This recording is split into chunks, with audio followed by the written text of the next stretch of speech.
श्री गणेशाय नमः। आप सभी का हमारे YouTube चैनल खुशी ज्ञान सागर में हार्दिक स्वागत है।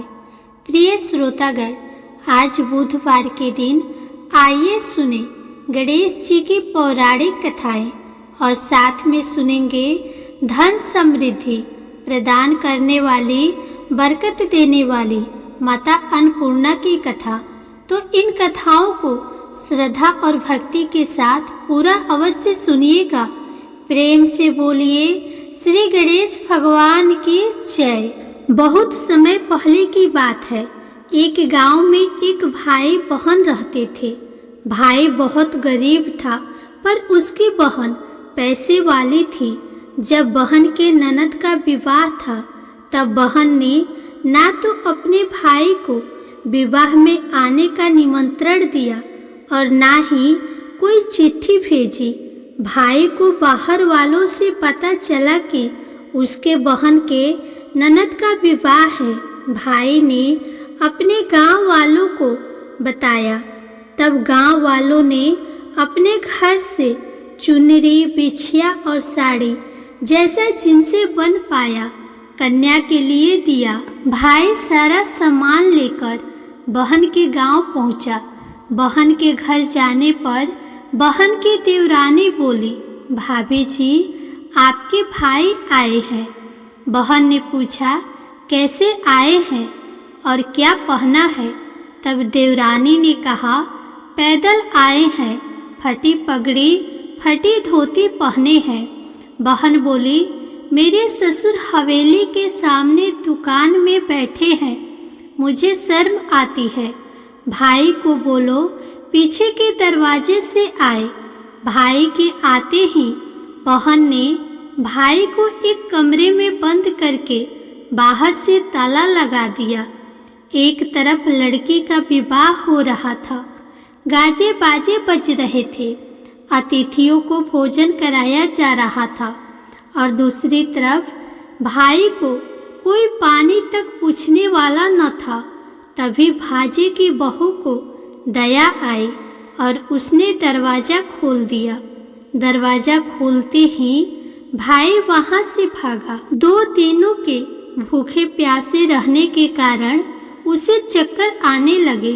रास्ते में एक गणेश जी का मंदिर था, वहाँ जाकर गिर गया और रोते रोते गणेश भगवान को अपनी व्यथा सुनाई और बोला, हे गणेश जी महाराज, आज मेरी गरीबी के कारण से मेरी सगी बहन ने मुझे धिक्कार दिया। घर जाने पर मेरी पत्नी, मेरे बच्चे जब पूछेंगे कि विवाह से क्या मिठाई लेकर आए हैं, तो मैं क्या जवाब दूंगा? तब गणेश जी को उस पर दया आ गई और गणेश जी भगवान बोले, मेरे बगीचे से ककड़ी और तरबूज तोड़कर ले जा। तब भाई ने ककड़ी तोड़कर झोला भर लिया और अपने घर गया। घर जाते ही बच्चों ने पूछा, पिताजी, बुआ के यहाँ से हम लोगों के लिए क्या लाए हैं? झोला खोलते ही छोटे तरबूज सोने के गेंदे में बदल गए। बाकी तरबूज काटे तो उनमें से हीरे मोती निकले। पत्नी बोली, आप बहन के घर से इतना कुछ क्यों लाए हैं? आपकी बहन ने हम लोगों को बहुत ज्यादा दे दिया है। भाई ने कुछ भी जवाब नहीं दिया। गणेश भगवान की कृपा से उनके दिन बदल गए। भाई का काम धंधा जोरों से चलने लगा। धीरे धीरे गहने, कपड़े, रहने के लिए मकान बन गए। पत्नी बोली, एक बार ननद जी को बुलाकर लाओ। भाई नए कपड़े, नए जूते पहनकर रथ में बैठकर बहन को लेने गया। देवरानी बोली, भाभी जी, आपके भाई आए हैं। बहन ने फिर पूछा, कैसे आए हैं और क्या पहना है? तब देवरानी बोली, रथ में बैठकर खूब ठाठ बाट से आए हैं। बहन बोली, मेरे भाई को बोलो कि हवेली के सामने से आए, मेरे ससुर देवर जेठ देखेंगे।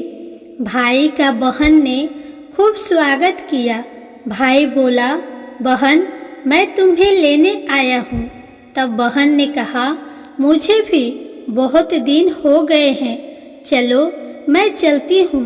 भाई बहन को लेकर अपने घर आया। भाई और उसकी पत्नी ने बहन का खूब आदर सत्कार किया। जो चीज़ें मांगी सब बनवा कर दिया। बहन बोली, भाई मुझे एक जूती चाहिए। तब भाई ने मोची को बुलाया और कहा, मेरी बहन के लिए ऐसी जूती बनाओ जो मुंह से बोले। भाई ने बहन को बहुत सारा धन देकर विदा किया, पर अभी तक वह जूती नहीं आई थी। बहन जाने वाली थी, तभी मोची जूतियाँ लेकर आया। बहन की जूती पहनते ही जूतियाँ बोली, निर्धन भाई की पैसे वाली बहन, गणेश जी का बगीचा नहीं होता तो आज क्या करती। बहन तब भाई की पत्नी से पूछी, ये कहाँ से आवाज़ आ रही है। तभी भाई ने कहा, सुबह का समय है, कोई जीव जंतु बोल रहे होंगे। भाई ने घोड़े गाड़ी को जल्दी जाने को कहा। बहन के जाते ही पत्नी जिद करके बैठ गई कि जूतियाँ क्या बोल रही थी। तब पति ने अपनी पूरी आप बीती सुनाई कि कैसे बहन ने मुझे 2 दिन भूखा रखा, कमरे में बंद कर दिया था।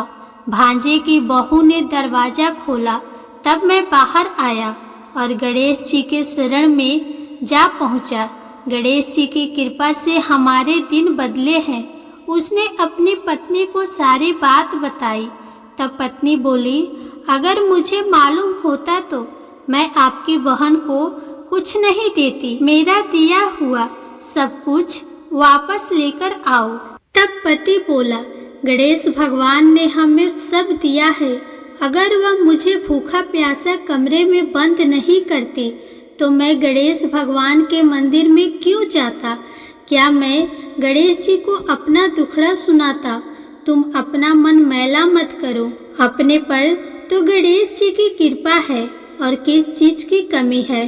फिर दोनों गणेश जी के आगे झुककर प्रणाम करते हैं और जयकारा लगाया, हे गणेश जी महाराज, जैसी कृपा आपने गरीब भाई पर करी, वैसे ही अपने सभी भक्तों पर अपनी कृपा बनाए रखना। तो प्रेम से बोलिए श्री गणेश महाराज की जय। अब आइए गणेश जी महाराज की अगली पौराणिक कथा सुनते हैं। एक बार देवी तुलसी विवाह हेतु वर ढूंढने के लिए तीर्थ यात्रा पर निकली थी और ढूंढते ढूंढते वह गंगा किनारे पर पहुंच गई। उस वक्त गणेश भगवान गंगा किनारे तप कर रहे थे। उन्हें देखते ही देवी तुलसी उन पर मोहित हो गई और उनके मन में गणेश भगवान से विवाह की इच्छा उत्पन्न हुई। फिर देवी तुलसी ने गणेश जी के पास जाकर उनका ध्यान भंग कर दिया। आंखें खोलने के बाद गणेश भगवान के सामने देवी तुलसी खड़ी थी, लेकिन सामने एक स्त्री है, इसलिए अपने क्रोध को नियंत्रण में रखकर गणेश भगवान ने पूछा, आप कौन है देवी और मेरा ध्यान भंग करने का क्या कारण है। जवाब में देवी तुलसी ने अपने परिचय के साथ गणेश जी से विवाह की बात कर ली। उत्तर में गणेश जी बोले, देवी मैं ब्रह्मचारी हूँ, उस वजह से मैं विवाह नहीं कर सकता। अपने विवाह प्रस्ताव के लिए ना सुनने के बाद देवी तुलसी क्रोधित हो गई और उन्होंने गणेश जी को श्राप दे दिया कि उनका ब्रह्मचर्य टूटेगा और उनके 2 विवाह होंगे।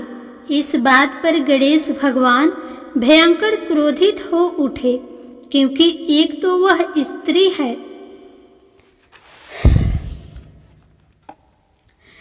इसलिए ध्यान भंग करने पर भी गणेश जी ने कुछ नहीं कहा और इतनी विनम्रता से बात करने पर भी उन्हें श्राप दिया गया। फिर गणेश जी ने भी देवी तुलसी को श्राप दिया कि तुम्हारा विवाह शंखचूड़ नाम के असुर के साथ होगा। एक देवी होकर भी उनका विवाह एक राक्षस से होगा। ये जानकर देवी तुलसी विचलित हो गई और विनायक जी से इस कठोर श्राप से मुक्ति दिलाने की क्षमा याचना करने लगी। फिर गणेश जी को तुलसी देवी पर दया आ गई। वह बोले कि मेरा श्राप तो बदल नहीं सकता, वह तो सच होकर ही रहेगा, लेकिन अगले जन्म में तुम एक पेड़ बनोगे और भगवान विष्णु जी की अति प्रिय होगी। उनकी पूजा में भी तुम्हारा एक महत्वपूर्ण स्थान होगा और कलयुग के इंसान को तुम मोक्ष का मार्ग दिखाओगी। लेकिन तुमने मेरा तप भंग किया है और मुझे ब्रह्मचारी होकर भी 2 विवाह का श्राप दिया है, इसलिए मेरी किसी भी प्रकार की पूजा में तुम निषिद्ध होगी। इस प्रकार देवी तुलसी गणेश भगवान की पूजा में निषिद्ध हो गई। तो प्रेम से बोलिए श्री गणेश जी महाराज की जय। अब आइए सुनते हैं गणेश जी की विवाह की कथा। गणेश भगवान का मुख हाथी का है और एक दांत टूटा हुआ है। इन्हीं 2 कारणों की वजह से उनका विवाह नहीं हो पा रहा था। इस बात से गणेश महाराज अक्सर नाराज रहा करते थे। एक दिन एक देवता के आग्रह पर विनायक जी उनके विवाह में अपनी उपस्थिति दर्शाने गए थे। विवाह स्थल पर पहुंचने के बाद कुछ देवताओं ने मिलकर गणेश भगवान का समय पर विवाह न होने के कारण उपहास किया, जिससे गणेश जी बहुत ही अधिक नाराज हो गए। उसी दिन उन्होंने ठान लिया कि जब तक मेरा विवाह नहीं होता तब तक मैं किसी भी देवता का विवाह होने नहीं दूंगा। गणेश भगवान के पास विवाह और अन्य संदेश लाने का काम उनके प्रिय वाहन मूषक राज करते थे।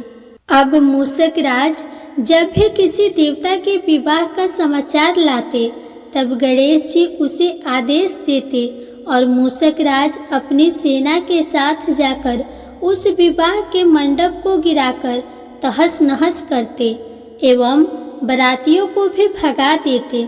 इस तरह गणेश जी और मूषक राज की मिली भगत की वजह से किसी भी देवता का विवाह नहीं हो रहा था।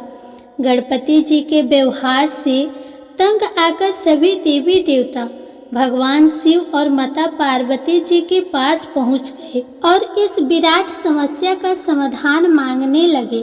भगवान शिव और माता पार्वती ने कहा कि इसका हल तो आपको केवल ब्रह्मा जी के पास ही मिल सकता है। कृपा करके आप ब्रह्मलोक को जाएं। माता पार्वती और महादेव को प्रणाम करके सभी देवी देवता ब्रह्मा जी के पास प्रकट हुए। देवताओं की समस्या को ठीक से सुनने के बाद ब्रह्मा जी ने अपनी योग शक्ति से 2 कन्याओं का निर्माण किया। इन दोनों कन्याओं का नाम था रिद्धि और सिद्धि। वह दोनों ब्रह्मा जी की मानस पुत्रियां थीं। उन्हें लेकर ब्रह्मा जी गणेश महाराज के पास गए और उनसे अपनी पुत्रियों को ज्ञान एवं शिक्षा प्रदान करने का निवेदन करने लगे।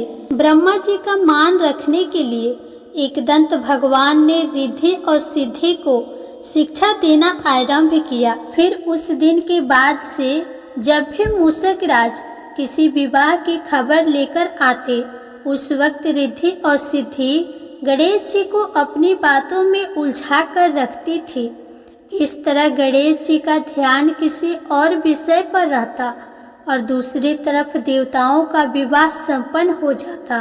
एक दिन बुद्धि के देवता भगवान गणेश जी को यह बात समझ आ गई, लेकिन उनके क्रोध में आने से पहले ही ब्रह्मदेव अपनी दोनों पुत्रियों के साथ वहां पर प्रकट हो गए।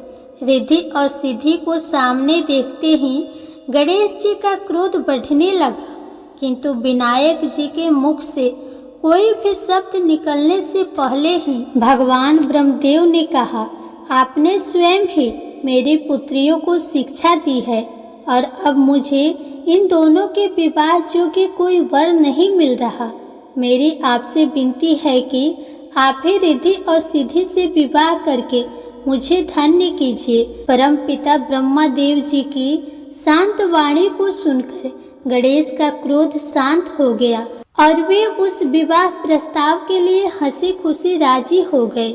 विवाह के बाद अपनी दोनों पत्नियों से उन्हें 2 पुत्र प्राप्त हुए, जिनका नाम रखा गया शुभ और लाभ। तो प्रेम से बोलिए श्री गणेश भगवान की जय। आइए अब सुनते हैं गणेश जी की पूजा पाठ में सुनी जाने वाली अगली पौराणिक कथा। एक गांव में एक सेठ और सेठानी रहते थे। वे बहुत ही धार्मिक प्रवृत्ति के थे और वे गणेश जी के अनन्य भक्त थे। वे दोनों बिना चूके हर बुधवार को गणेश जी का व्रत रखते थे और शाम को ब्राह्मणों को भोजन कराने के बाद अपना व्रत खोलते थे। सेठ जी का काफी बड़ा परिवार था। वे सब आपस में बड़े प्यार और भाईचारे से रहते थे, लेकिन सेठानी और सेठ की कोई संतान नहीं थी। इस विषय पर परिवार और गांव के लोग आपस में बहुत बातें किया करते थे। सभी लोग सेठानी को बांझ बुलाते थे। ये सभी बातें सुनकर सेठ और सेठानी बहुत दुखी होते थे। एक बुधवार के दिन सेठ और सेठानी भगवान गणेश जी की पूजा संपन्न करा के मंदिर से बाहर आ रहे थे। तभी उन्हें सीढ़ियों पर एक छोटा सा बच्चा अकेले बैठा हुआ दिखा। बालक को देखते ही दोनों उसके पास गए और पूछा कि तुम्हारे माता पिता कहाँ हैं?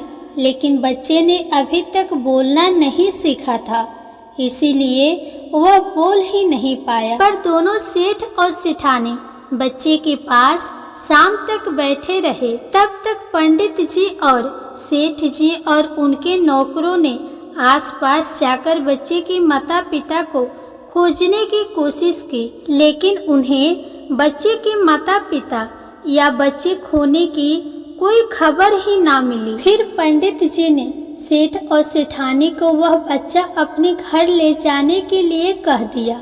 साथ में यह भी कहा कि अगर बच्चे के माता पिता यहाँ पर आते हैं तो मैं स्वयं उन्हें आपके पास ले आऊँगा। तब सेठ और सेठानी की खुशी का ठिकाना नहीं रहा। वे दोनों खुशी खुशी उस नन्हे बालक को अपने साथ लेकर गए। सेठानी ने बच्चे का नाम अपने आराध्य भगवान श्री गणेश जी के नाम पर गणेश रख दिया और बड़े ही प्यार और दुलार से उसका पालन और पोषण करने लगे। कुछ दिनों के बाद उसी गांव में एक ठग पति पत्नी आए। उनका इरादा गांव के सबसे अमीर आदमी को ठगने का था। वे दोनों ठग गणेश मंदिर के सीढ़ियों पर बैठकर सोच विचार कर रहे थे। तभी वहां पर पंडित जी आ गए और गांव में अनजान लोगों को देखते ही उनसे पूछा कि क्या आपका बच्चा खो गया है? दोनों चोरी चकारी के लिए बहाना ढूंढ रहे थे, इसीलिए उन दोनों ने तुरंत ही हाँ कह दिया। तब पंडित जी ने कहा कि चिंता की कोई बात नहीं है, आपका बच्चा एक सेठ जी के घर पर पल रहा है। पंडित जी उन दोनों ठग को सेठ जी के घर पर ले गए। गणेश के माता पिता आ गए हैं, यह खबर सुनकर सेठ और सेठानी बहुत दुखी हुए। सेठ जी ने उन दोनों पति पत्नी को एक रात के लिए अपने अतिथि गृह में ठहराया। अब वह दोनों ठग सिर्फ मौके की फिराक में ही थे। उसी रात सभी लोगों के सो जाने के बाद वे ठग एक एक करके सभी कमरों की तलाशी करने लगे। फिर वे दोनों तिजोरी वाले कमरे में पहुंच गए। छानबीन के वक्त होने वाली छोटी मोटी आवाज़ों से सेठ जी का एक नौकर जग गया और आवाज़ की दिशा में तिजोरी वाले कमरे के नज़दीक गया। उसने चुपके से अंदर जब झांककर देखा तो दोनों ही मेहमान कीमती सामान चुरा रहे थे। नौकर ने यह देखते ही धीरे से उस कमरे के बाहर की कुंडी लगा दी और चोर चोर बोलकर पूरे घर में हल्ला मचा दिया। शोरगुल की आवाज़ सुनते ही घर के सभी लोग इकट्ठा हो गए। तब सेठ जी ने उन दोनों चोर पति पत्नी को कमरे से बाहर निकाला और सुबह ही पंचायत में हाजिर कर दिया। सेठ जी ने सरपंच जी को पूरा मामला बताया और कहा कि ये दोनों तो चोर है, अब हम पुत्र गणेश को इन दोनों को नहीं देंगे। लेकिन वे दोनों ठग पति पत्नी अपने जिद पर ही अड़ गए और बच्चे को ले जाने की जिद करने लगे। सरपंच जी ने इस गंभीर समस्या का एक तोड़ निकाला। उन्होंने सेठानी और दूसरी औरत को गणेश जी के सामने खड़ा कर दिया और कहा कि जिसके भी आंचल से दूध की धार गणेश के मुंह में जाएगी, वह बालक गणेश उसी के पास ही रहेगा। फिर वे दोनों अपने अपने आंचल मुंह के सामने फैलाकर खड़ी हो गई। सेठानी जी मन ही मन भगवान गणेश के नाम का जप कर रही थी। देखते ही देखते गणेश भगवान की कृपा से सेठानी की आंचल से दूध की एक धार गणेश के मुंह में गिरी और इस तरह बालक गणेश हमेशा के लिए सेठ और सेठानी के साथ रहने लगा। बोलिए श्री गणेश भगवान की जय। प्रिय श्रोतागण, अगर आपको यह कथा पसंद आई हो तो इस वीडियो को लाइक करके कमेंट बॉक्स में गणेश भगवान की जय जरूर लिखें। साथ ही चैनल को सब्सक्राइब भी कर दें।